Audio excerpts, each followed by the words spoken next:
This is where it all comes together. Across this series, we've watched couples fight, freeze, break down, and break through.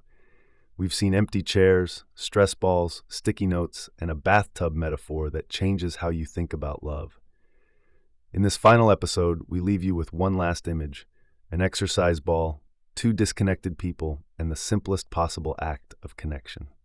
So what is the takeaway for you, the listener? If you are sitting at home thinking, okay, but we still fight, or we don't talk enough. Stop trying to fix the silence with words, to fix the difference.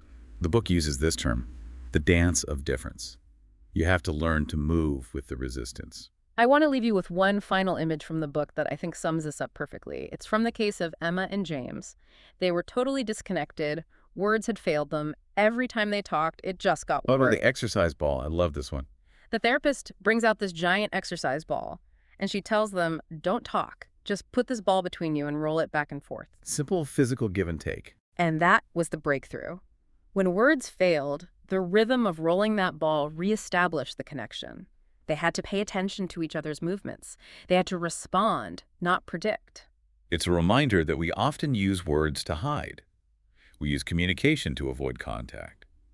Sometimes a simple gesture, rolling the ball, holding a hand, looking at the here and now, is what actually bridges the gap. So that is our challenge to you. Where in your life are you using words to hide? And can you stop trying to be the perfect couple and start being a couple of distinct, messy, different individuals? Because that is where the real dance begins. Emma and James couldn't talk their way back to each other. Words had become the thing keeping them apart.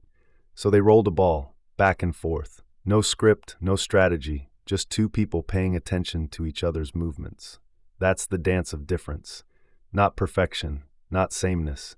Just two messy, distinct individuals willing to stay in the room with each other. Thank you for being part of this series.